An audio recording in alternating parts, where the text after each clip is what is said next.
Bonjour, chers amis auditeurs. Merci encore une fois de nous faire confiance pour étudier la leçon avec nous. Cette fois-ci, c'est la leçon numéro 10, sur qui la fin des temps est arrivée. J'ai avec moi Jairo à ma gauche. Bonjour.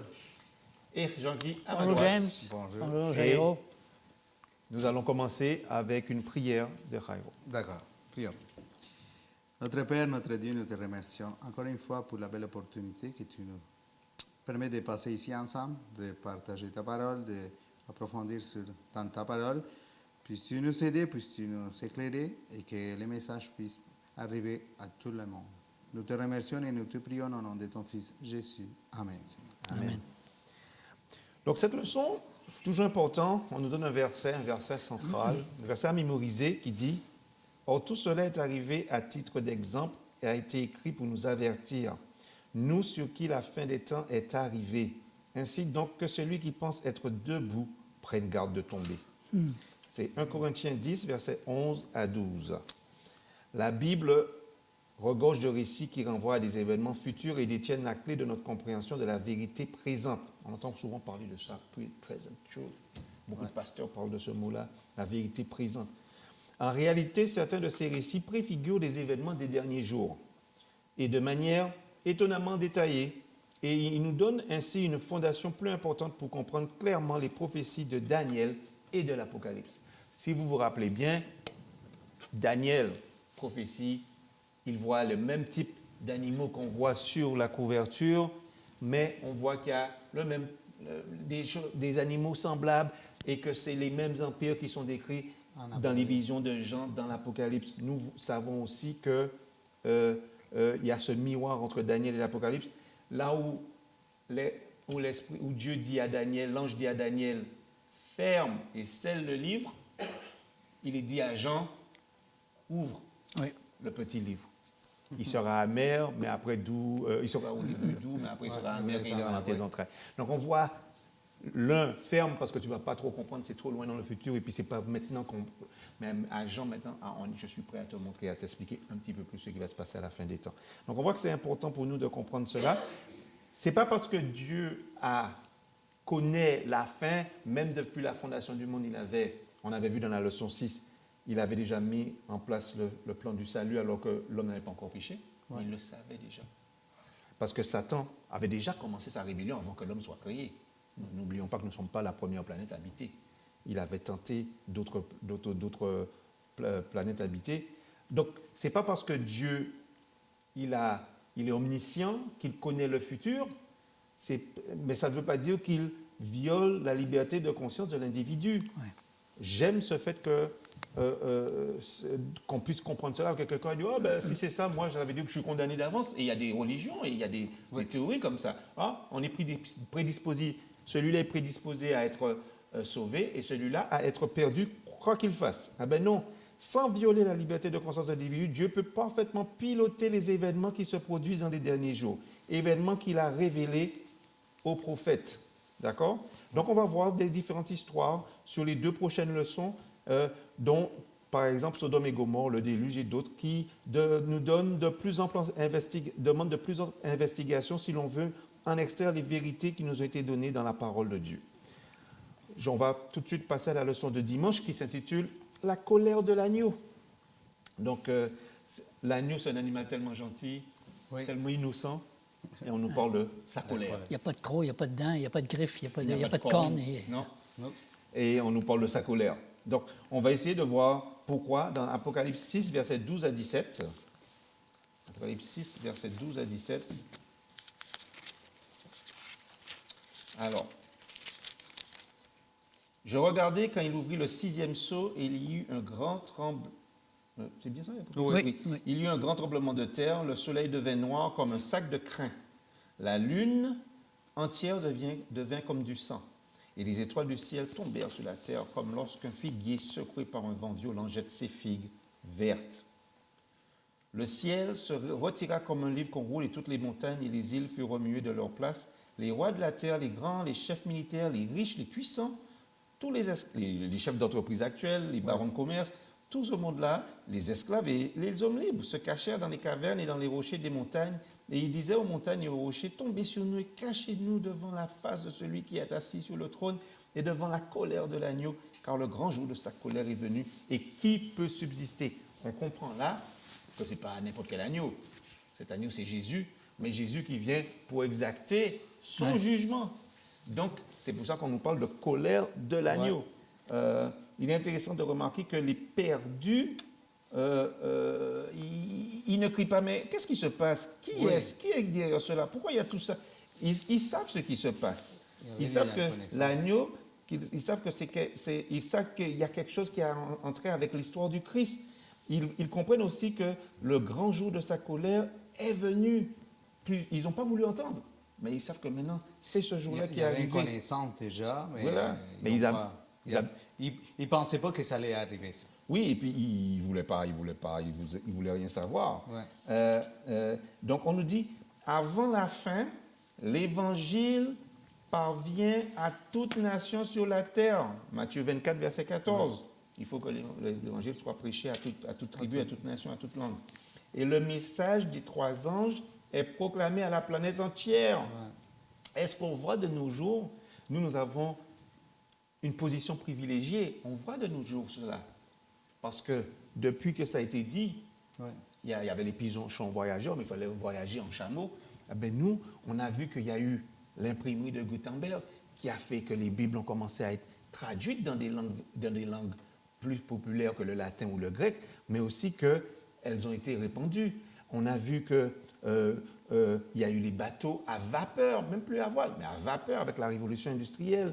On a vu qu'il y a eu les trains qui traversaient, par exemple, les États-Unis. Au temps d'Ellen White, il y avait déjà le train qui traversait les États-Unis. Il y a eu le télégraphe. Ellen White a connu le télégraphe qui faisait en sorte qu'on pouvait faire un message à New York, ça arrivait, pouf, en Californie.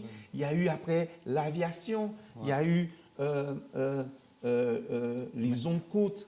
Les ondes AM, et puis la FM, la radio, qui permet aussi d'évangéliser. Il y a des endroits où on dit non à l'évangélisation, mais les gens peuvent recevoir la voix de la prophétie par les ondes courtes dans des pays comme en Iran ou bien dans des pays encore plus fermés. Donc, et maintenant, on a quoi? On a la télévision aussi, on a Internet et maintenant l'intelligence artificielle. Ouais. Et les satellites. Et dans une demi-heure, tous les gens de la Terre peuvent recevoir la même nouvelle. Oui. Exactement. Et on a avec les satellites, justement, en plus. On a les satellites qui sont là et qui peuvent... Donc, quand la Bible dit tout le monde pourrait être au courant, on pourrait se dire, on ne voit pas pourquoi, mais nous, on le sait. Avec la technologie qu'on a maintenant, ça se répand comme une canne de poudre très rapidement. Donc, mais on nous dit cependant, malgré tout ça, il y aura des gens qui seront pris au dépourvu. Oui. Non par manque d'information, mais à cause de leur refus de croire et d'obéir. Donc, si on voit dans Matthieu 24, verset 36 à 44, on nous dit que Jésus nous montre comment les leçons qu'on aurait dû tirer de l'histoire de Noé. Dans ce passage-là de Matthieu 24, verset 36 à 44. On ne va pas le lire, mais on sait ce qu'il dit. Jésus dit, à cette époque-là, les hommes buvaient, mangeaient, se mariaient leurs enfants, etc. De même, à l'avènement du Fils de l'homme, il en sera de même à l'avènement du Fils de l'homme, jusqu'à ce qu'il dise Jésus, 2 hommes seront là à moudre, un sera pris, un sera laissé. Ouais. Par contre, il y a des églises qui disent, oui, mais ça prouve qu'il y a l'enlèvement secret. Non, si on regarde quelques versets plus bas ou plus haut, on voit que non. Tout le monde, ça sera comme un éclair, tout le monde va voir le Christ apparaître. C'est tellement secret que la trompette qui retentit et puis tous les signes vitaux qui sont là, c'est secret. Oh, ouais. C'est incroyable. Ah non, alors que dans les versets d'avant, c'est bien clair que c'est pas ça qui se... C'est pas secret, que tout le monde te le verra et qu'il n'y a rien de secret dans l'avènement du Christ. Jésus se réfère à l'histoire du déluge pour nous avertir que son retour surprendra beaucoup de gens. On a vu que Noé a prêché pendant 120 ans. Il y en a même qui sont venus l'aider, on dit, qui sont venus de très loin l'aider à faire l'arche, et puis qui l'ont écouté prêcher, mais qui ont dit, il est un peu fou, mais on va l'aider à faire son arche. Et c'est quand ils ont vu les animaux rentrer, ils n'ont rien fait, et c'est quand ils ont vu les premières gouttes de pluie qu'ils ont finalement percuté qu'il y avait peut-être un déluge qui s'en venait. Donc, en attendant, nombreux sont ceux qui affirment que le nombre de siècles passés prouve qu'ils ont raison. Il est où votre Jésus? Ça fait 2000 ans et puis vous l'attendez. Il se moque. Et la Bible nous dit dans les derniers jours, il viendra des moqueurs pleins de moqueries qui iront au gré de leurs propres désirs. Ils vont dire, où est la promesse de son avènement? Car depuis que les pères se sont endormis dans la mort, tout demeure comme le commencement de la création. Ça, on trouve ça dans 2 Pierre 3, versets 3 et 4. Donc, chaque année ne fait qu'amplifier ce sentiment parce qu'on se moque de nous. Même s'il y a des choses qui se passent, des tremblements de terre, des choses qui se passent comme maintenant aux États-Unis, les guerres mondiales, l'avènement d'Israël en tant que nation, alors qu'elles avaient été dispersées. Un tas de signes qui se passent depuis plus de 100 ans. Et puis depuis, on a l'arrestation du pape en 1798 par le général Berthier de Napoléon. Tous les signes qu'on voit, malgré ça, les gens sont incrédules. Et donc, dans le vécu individuel de chacun, on nous dit le retour de Jésus, qui, dans certains cas, sera sa 3e venue, parce qu'on on le sait, il y en a qui vont, pour certains, aura simplement lieu un instant après la mort, parce que dès qu'on meurt, ce n'est qu'un sommeil, mais après on se réveille avec la pensée dans laquelle on est allé dans la tombe en passant. Et donc, on nous dit, on sait combien une vie passe vite. En quoi cette perspective nous aide-t-elle à gérer son prétendu retard au Christ? Donc, je ne vais pas m'étendre plus sur cela, sur la colère de l'agneau. Je vais vous laisser y aller avec, c'était Jean-Guy qui va commencer avec lundi. L'évangélisation de Noé. C'est une histoire qui est un peu décevante et tragique tout à la fois.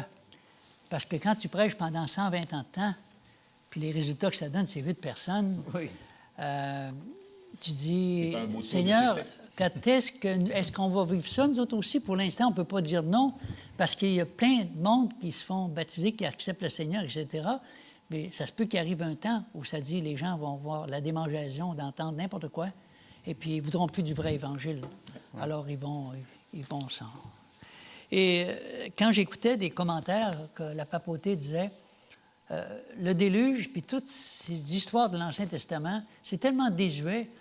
On est rendu dans un monde moderne, on a plein d'explications pour ça. Alors moi, ça vient tout simplement confirmer que Pierre a dit qu'à la fin des temps, une des choses qu'on va voir le plus, c'est les gens qui vont se moquer du déluge. Oui. Et quand des gens disent, voyons, M. Tremblay, vous avez l'air d'un gars intelligent, puis vous croyez ça au déluge. Tu sais, ça vient corroborer qu'est-ce que la parole de Dieu nous dit qu'à la fin des temps, ça va être comme ça. Alors, si on lit un texte, par exemple, dans Genèse 6, 1 à 8. Pendant que vous cherchez, on voit aussi que dans Matthieu 24, 37, les préoccupations matérialistes des gens à l'époque, ils mangeaient, ils se préoccupaient de leur troupeau. Maintenant, on est en plein dedans. On est dans un monde matérialiste. Oui. Vas-y.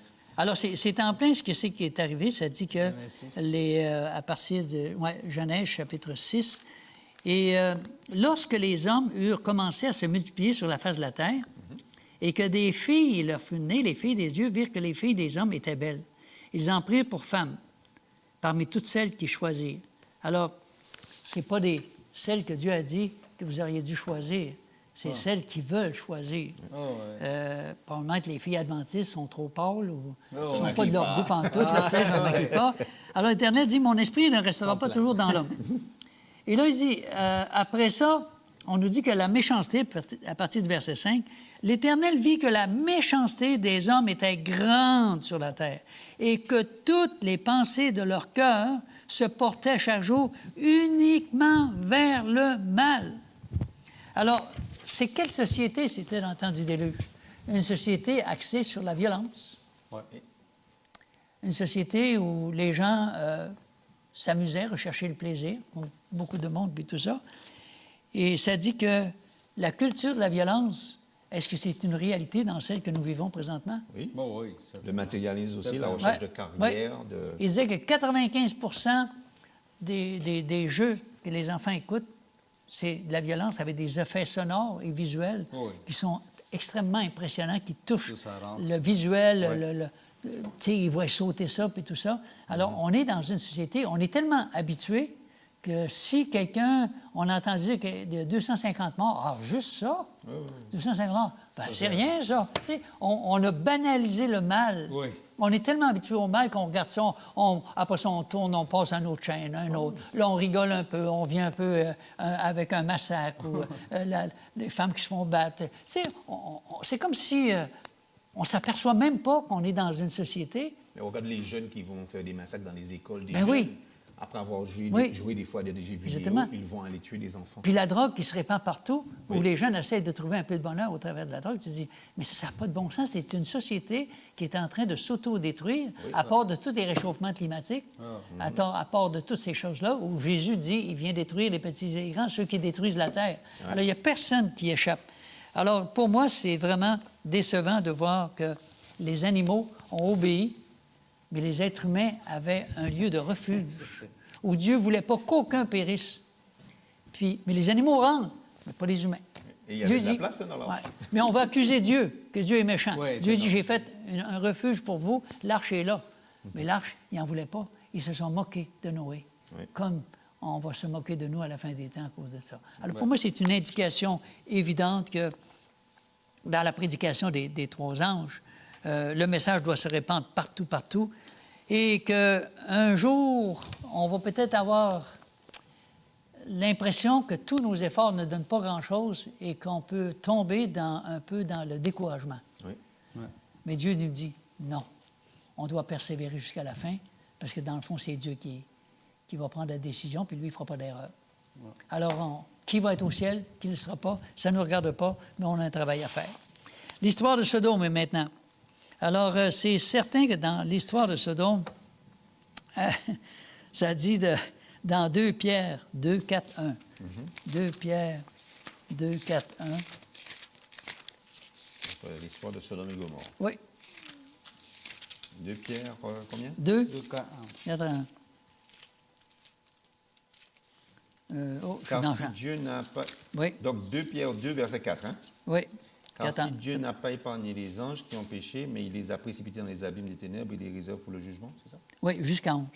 Jusqu'à 11. Oui. Et s'il n'a pas épargné l'ancien monde, mais s'il a sauvé Noé, lui, 8e, ce prédicateur de la justice, lorsqu'il fit venir le déluge sur un monde d'impies, s'il a condamné à la destruction et a réduit en cendres les villes de Sodome et de Gomorrhe, les donnant comme exemple aux impies à venir, et s'il a délivré le juste lot profondément attristé de la conduite de ces hommes sans frein dans leur dissolution, car ce juste qui habitait au milieu d'eux tourmentait journellement son âme jusqu'à cause de ceux qui les voyaient et entendaient de leurs œuvres criminelles. Le Seigneur sait délivrer de l'épreuve les hommes pieux et réserver les injustes pour être punis au jour du jugement. Ceux surtout qui vont après la chair dans le désir d'impureté et qui méprisent l'autorité. Audacieux et arrogants, ils ne craignent pas d'injurier les gloires, tandis que les anges, supérieurs en force et en puissance, ne portent pas contre elles de jugement injurieux devant le Seigneur. Est-ce que Lot était indifférent et qu'il ne voyait pas ce qui se passait là où il était? Non, il n'était pas indifférent. Hein? À chaque jour, il affligeait son âme. Seigneur, on a fait un mauvais choix, on est rendu ici, mais quand je regarde ça, c'est le mal partout, c'est mur à mur. Son âme s'affligeait face à ça. Et à cause de ça, malgré peut-être ses mauvais choix, ça dit que Dieu l'a délivré puis Dieu l'a sauvé. C'est vrai que Dieu veut nous sauver. Dieu ne veut pas nous perdre. Il n'a pas donné sa vie pour nous perdre, il a donné sa vie pour nous sauver. Et alors qu'on arrive à la fin des temps, est-ce que l'immoralité, ce n'est pas quelque chose de courant? Oui. Il n'y a que ça. La perversion sexuelle, Oui, la rébellion, oui, l'incrédulité, Oui. comme ça s'est fait au ciel. L'agenda LGBT, il n'y a plus de gens, maintenant les gens se disent non-binaires. Ouais. Alors, le péché est tellement trompeur, ça nous empêche de voir l'état de notre propre cœur. Oui. On ne voit même plus. Alors que les méchancetés des autres nous crèvent les yeux, on est incapable de voir les nôtres. Oui. Oui. Et c'est pour ça que Dieu dit qu'il n'y a aucune qualité à voir de notre Église. On est tiède. On sait tout ça. On ne fait pas grand-chose. On reste calme pour ne pas déranger personne. Oui. Alors, Seigneur, il y a une liste qui est longue. On ne la lira pas dans Romains, chapitre 1, 18 à 32. C'est incroyable. C'est toute une longue liste des mots qui semblent sortir tout droit des journaux de notre époque. On ne la lira pas. Tout le monde peut aller voir. Mais on peut aussi être comme David, qui avait beaucoup de peine quand on faisait le mal à une brebis. Mais tuer un homme pour voler sa femme, ça, c'était pas si grave. Ça. Mais pouvait justifier cela. touche pas à mon agneau. Hein? Oh, ouais, Parce que tu vas avoir affaire à moi, mon gars. Tu vas voir que, oui. même là, je ne laisserai pas faire ça, moi, là. Un agneau, c'est important. Et Nathan a dit, c'est toi qui es coupable de tout ça. Et là, il a reconnu sa culpabilité. Alors lui-même ne voyait pas toute l'horreur, tout le mal que sa décision avait fait de briser une famille comme ça, puis de procéder à un meurtre pour voler sa femme. La femme Mais le pire, c'est aussi... alors qu'il avait déjà d'autres femmes. Ouais. Oui, c'est vraiment... Mais Aujourd'hui, on paye des avocats. Oui, mais le pire, c'est lorsqu'on essaie de cacher ces péchés-là. Oui. On les cache. Ah, il n'y a personne qui l'a vu, personne. C'est juste moi, puis peut-être l'autre personne, mais pas d'autres personnes. Oui, oui. Mais Dieu, il voit tout. Un jour, il nous enverra quelqu'un pour nous dire, tu te souviens, qu'est-ce que tu as fait là? Oui. Wow, comment tu l'as su? Alors, je crois qu'on a assez d'éléments pour réfléchir sur ces deux aspects où on connaît beaucoup, on s'est beaucoup étendu là-dessus et tout ça, mais la réflexion pourrait être beaucoup plus longue, mais pour le temps avec lequel on a disponible, je donne la parole à mon ami James. Ah ben oui, Jairo va continuer avec les leçons de mercredi et jeudi, le juge de toute la terre et le préjugement. Oui, là, c'est... Comme nous venons de voir l'histoire de Sodome et Gomorrhe, c'est quand même assez spécial parce qu'on voit qu'il y a un jugement. Il y a Dieu qui vient avec deux anges pour finir Sodome et Gomorrhe. Mais avant de se rendre là-bas, il a passé, puis a rencontré son ami Abraham. Ils ont commencé à jaser, ils ont commencé à en parler. Puis, Abraham, Dieu l'a dit à Abraham qu'est-ce qu'il allait faire. Je m'en vais à Sodome et Gomorrhe parce que c'est fini. Je ne suis plus capable. Donc, Abraham a dit, mais Seigneur, attends-moi. Et peut-être il y en a 50 qui sont bons, sont justes. Non, mais peut-être 45. Peut-être 40. Peut-être 30. Peut-être 20. Même peut-être 10. Mais Dieu lui répondait tout le temps, mais s'il y en a 40, s'il y en a 50, je vais les sauver, je vais les épargner. Mais s'il y en a 30, aussi. S'il y en a 10, et là, il est arrivé à 10. Il a dit, combien ils sont sortis de Sodome et Gomorrhe? Juste 3. On pourrait compter la femme à l'autre, 4, mais elle est restée vraiment là. Donc, juste 3. Alors, on voit que Dieu il savait déjà qu'il n'y en avait même pas 10. Ouais. Ça, Abraham, il ne pouvait pas concevoir qu'il n'y en avait pas. Il disait, quand je regarde le monde, ils ont tout l'air tellement corrects. Ouais. Tu sais, ça ne se peut pas, Seigneur. Alors, Abraham avait même, quand son neveu avait été pris, Abraham avait, avec son armée, était allé les sauver, les gens de Sodome. Donc, il les connaissait, il connaissait certaines personnes de Sodome. Oui. Alors, on voit que Dieu connaissait la méchanceté, qu'il n'y avait plus rien à faire. Mais il a quand même parlé avec Abraham, il a tout expliqué. Oui, oui. Donc, Dieu, aujourd'hui, il fait la même chose avec nous. Il nous montre toutes les choses, il nous dit, mais ce n'est pas parce que je ne suis pas juste, c'est parce que... Puis il commence à nous montrer. Alors, c'est là que Dieu montrera les livres à ceux qui seront sauvés et seront avec lui, pour que nous puissions examiner l'épreuve avant de rendre son jugement final, faisant tomber les feux sur la terre. En résumé, ça va se passer pendant le millénaire, surtout. Ouais. Donc Dieu est un Dieu juste. Il va nous laisser, il va nous permettre de voir pourquoi il a fait ça, pour qu'il n'y ait aucun doute, aucune contestation. Parce que vois-tu, dans ce que tu dis là, moi, ça vient me chercher aussi, parce que je me disais, Abraham... C'est comme nous autres, on pourrait dire, mais ça ne se peut pas, Seigneur, que tu vas avoir la fin des temps, puis toute la terre va être détruite par le feu. Il y a tellement des bonnes personnes, des gens qui aident les autres, qui accueillent, qui sont accueillants, puis tout ça, tu sais, à vue humaine, nous, c'est notre réflexion. Oui. Mais on oublie que Dieu ne va pas faire souffrir ces gens-là. Oui. C'est ça la différence. Ils ne seraient pas heureux au ciel, Dieu va les éliminer. Oui. Mais quand on regarde parmi tous les chrétiens, présentement, ils disent, tu vois, l'enfer, puis les gens vont brûler encore pour l'éternité.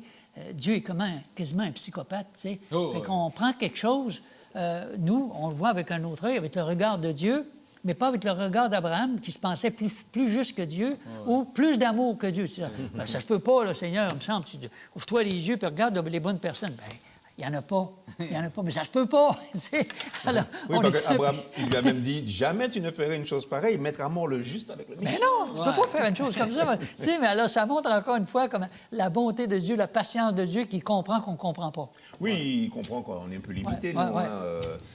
Il comprend qu'on ne comprend pas. Et surtout que Dieu, il nous avertit tout le temps. il nous dit, attention, fais cela, attention, reviens à moi, mais l'être humain est têtu. Là, non, je veux vraiment en profiter, puis c'est même dans la parole de Dieu qui dit, je ne me souviens pas le verset exact, mais ça dit à peu près, ok, à la jeunesse surtout, il dit, profitez-en de ta jeunesse, puis faites ce que vous voulez, mais après ça, vous allez rendre compte. Ouais. C'est pas mal ça qu'on fait. Même nous, les adultes. Même les adultes, nous, on aime ça. On va en profiter, puis la journée que Jésus revienne, hey, là, on va se repentir, puis on va revenir à Dieu. Mais ça ne marche pas de même parce que c'est déjà fini. Tout c'est la famille. Donc, c'est là qu'on se rend à la journée de jeudi pour les préjugements. Donc, avant le jugement final, il y aura un préjugement. Daniel 7 nous parle de quoi? Ça nous montre les jugements, comment se déroulera. Donc, nous allons pas le lire parce que c'est quand même long. Mais nous trouvons que la terre sera jugée par Dieu, mais sera seulement lui, le juge. Mais pourquoi fait l'accent sur ce point-là? Parce qu'aujourd'hui, comme des fois on le dit, on regarde notre frère puis on commence à juger notre frère. Wow, lui, là, il est pire que moi. Là, lui, on commence à faire des jugements comme ça. Mais Dieu lui-même, il nous dit de ne pas ne juger les uns et les autres. Parce que c'est vraiment juste lui, le juge. Aujourd'hui, dans ce monde-là, on a une justice, on a des gens qui ont été allés à l'université pour devenir avocats, puis après ça, ils sont des juges, puis tout ça.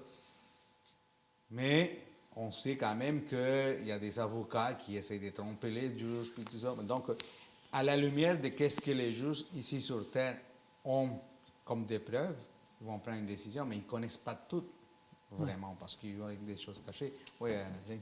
Juste une aparté, c'est, comme dit le questionnaire, non seulement on ne doit pas juger les uns les autres, on ne doit pas se juger les uns les autres, parce que nous tous, on va comparaître devant le tribunal de Christ. Alors que quand il y a un juge, il y a une affaire, on assigne un juge, lui, il ne se fait pas juger, lui. C'est lui qui dit, voilà, toi, coupable, tu vas en prison. Mais là, c'est une autre histoire. On sait que nous, on ne doit pas dire celui-là, on pense qu'il est fautif ou pas, puisque nous tous, on est fautifs, nous tous avons péché, donc, et nous tous, on va comparaître devant le tribunal. Moi, la chose que je dirais, ne pas juger, c'est dans le sens de ne pas condamner la personne, parce que ça ne doit pas nous enlever notre jugement. Parce que si on n'a plus de jugement, on fait la différence entre qu'est-ce qui est correct et qu'est-ce qui n'est pas. Quand on doit être dans un comité, on n'est pas en train de... tu sais, ce n'est pas une condamnation qu'on fait, mais on se sert de notre jugement pour dire, ben vois-tu, qu'est-ce qu'on peut faire, qu'est-ce qu'on ne peut pas faire, etc. Mais ça ne nous enlève pas notre capacité de pouvoir faire la juste part des choses. C'est comme tu dis, c'est comme le mot amour qui est galvaudé. Si on essaie de dire, ben, on peut parler même des fois de dire, ben, faites attention quand vous allez devant, dans la façon dont vous vous habillez, tout de suite les gens vont dire, tu juges. Oui. Non, ce n'est pas un jugement. C'est une recommandation, c'est que ne pas choquer les autres, de ne pas être une pierre d'achoppement. Donc, tout de suite, les gens prennent le mot juge. Tu juges, tu ne vas pas juger, tu regardes la pierre. Donc, c'est vrai qu'il faut faire attention à... Ils ne comprennent pas le mot jugement veut dire une condamnation. Tu ne condamnes pas. C'est ça. C'est une grosse différence. Et surtout que dans la parole de Dieu aussi, je ne me souviens pas dans quel livre de la parole de Dieu, puis quel verset, que ça dit à peu près, avec la même admettons, je paraphrase ça, c'est que de la même façon que tu juges quelqu'un, aujourd'hui, tu seras jugé au ciel. Oui, avec la même mesure. La même mesure, exactement. Ouais. Donc, c'est là que des fois, il faudra mieux se taire parce que... Alors, mais tel que mentionné précédemment l'histoire de Dieu, l'histoire des Sodome et Gomorrhe, lorsqu'il parlait, l'histoire des Sodome et Gomorrhe, lorsque Dieu a parlé à Abraham des Sodome et Gomorrhe, excuse-moi, ça nous donne des indices du jugement. C'est-à-dire que Dieu n'a pas pris cette décision par hasard, parce qu'il voulait, parce qu'il était déjà... Non, c'était parce qu'il y avait tellement du mal qu'il n'y avait plus rien à faire. Donc, il nous donne vraiment il nous éclaire. Il ne laisse pas des choses à l'hasard. Il ne pas, peut-être, il ne nous laisse pas aucun doute. C'est sûr et certain que c'est à cause de cela. Alors, c'est seulement Dieu, comme on a dit, qui fera les jugements. son peuple ne peut s'en sortir dans le jugement uniquement grâce à sa parfaite justice. Donc nous sommes encore dans le temps de chercher Dieu et rendre notre vie à lui pour avoir la vie éternelle. Merci. J'aimerais juste ajouter une chose, c'est que j'ai eu l'occasion de parler avec plusieurs pasteurs de différentes dénominations, puis eux, le jugement investigatif, pour eux, ça n'existe pas. Alors que quand tu regardes tout le long de la Bible, quand tu regardes, par exemple, la tour de Babel, ça dit, Dieu, il dit, voyons, descendons pour voir qu'est-ce qui se passe. Est-ce que Dieu a besoin de descendre sur la terre pour voir qu'est-ce qui se passe? Pourquoi est-ce qu'il dit, viens, on va descendre sur la terre? Parce que le jugement s'est effectué déjà, puis il vient pour régler le problème. C'est fini, confusion, venez à la tour de Babel. Tu sais. Alors, tout le long de la Bible, on voit ça, le jugement investigatif où Dieu a déjà décidé, parce qu'il sait d'avance ce qui va se passer. Alors, Dieu n'est pas en train de se gratter la tête pour dire qui va choisir ou pas, voyons. Tu sais, ça ne fait pas de sens. Oui, ça c'est vrai. Oui, parce que c'est lui qui sait. Hein, il n'a pas, on nous dit qu'il n'a pas besoin d'archives pour savoir qui est sauvé, qui est perdu. Ben non. Il le sait. Ben non. Il le sait, il nous donne une chance. Encore une fois, notre avenir n'est pas prédestiné. Ouais. Ouais. Puis si tu avais le temps, tu pourrais parler de 1844, puis tu sais... Toutes les implications. On a parlé de Noé, de la civilisation antédiluvienne. On voit aussi que quand l'arche est arrivée, Dieu a mis un arc-en-ciel. On en parlait encore ce sabbat matin. Et c'est un signe artistique et poétique du pardon et de l'amour de Dieu. On voit que aussi dans l'Apocalypse, le trône de Dieu, il y a un arc-en-ciel autour. Et le mouvement LGBT, le mouvement gay, qu'est-ce qu'il doit choisir comme symbole? L'arc-en-ciel. Ouais. L'humanité aujourd'hui, ou les malins, il est en train de prendre toutes les choses de Dieu pour pour le tordre, pour s'en moquer. Pour avoir une autre signification, puis comme ça, les gens ils vont suivre. C'est comme juste une aparté, encore une fois, quand il y a l'histoire de David et Jonathan, les gays te disent c'est une preuve que Jésus aimait beaucoup de gens qui reposaient sur son sein. Donc, ils prennent la Bible pour justifier leur... Ils se tenaient juste avec des hommes. Le péché. Enfin, Ils n'étaient pas très féministes, enfin bref. Ou ils se tenaient avec des gens de mauvaise vie, exactement. Donc, en tout cas, on va terminer la leçon. Je ne sais pas si vous avez quelque chose à ajouter, mais moi, j'ai une phrase d'Ellen White dans Patriarches et Prophètes. Par le plan, les accusations de Satan contre ceux qui recherchent le Seigneur ne sont pas provoquées par sa haine du péché. Il se réjouit au contraire des défauts de caractère des chrétiens, car il sait que seule la transgression de la loi divine lui assurera tout pouvoir sur eux. Ces accusations sont uniquement inspirées par son inimitié pour le Sauveur. Mais par le plan du salut, Jésus supprime l'emprise de Satan sur la famille humaine et il la délivre de sa puissance. Ça, c'est dans Ellen White, Patriarches et Prophètes, chapitre 47, pages 405 et 407. Donc, Jésus nous a dit, c'est une des questions à méditer, il a dit à ses disciples qu'ils étaient dans le monde, mais pas du monde. Comment concilier notre responsabilité de gagner le monde avec la nécessité de se garder de toute tâche du monde? Voir Jacques 1, verset 27. Je vais donc laisser les auditeurs répondre à ces questions, méditer sur ces questions. Et je vous remercie, messieurs, pour l'étude. Je vais demander à M. Jean-Guy de terminer avec une petite prière. Prions. Notre Dieu, notre Père, nous te remercions de ce que dans ta parole, tu nous as donné assez d'instructions pour savoir dans quel temps nous sommes. Et pour reconnaître, Seigneur, que tu nous avertis parce que tu veux nous sauver, tu veux que nous puissions prêcher la bonne nouvelle du retour de Jésus qui mettra un terme à toute la souffrance humaine. En attendant, aide-nous à continuer à sonder les Écritures et à nous préparer pour cet événement, non pas avec la crainte et la peur, mais avec l'assurance que Dieu est venu nous sauver et non nous perdre. Que tu puisses bénir chacun d'entre nous, nos téléspectateurs, et qu'en continuant à étudier, Seigneur, on puisse se sentir plus près de toi et surtout prêts pour cet événement merveilleux où tu reviendras. Au nom de notre Sauveur, nous t'en prions, nous te remercions. Amen. Amen. Chers amis internautes, merci encore une fois de nous avoir fait confiance, d'avoir étudié avec nous.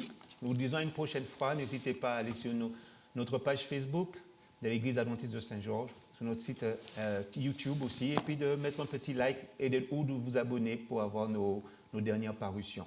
Merci encore et à une prochaine étude. Au revoir.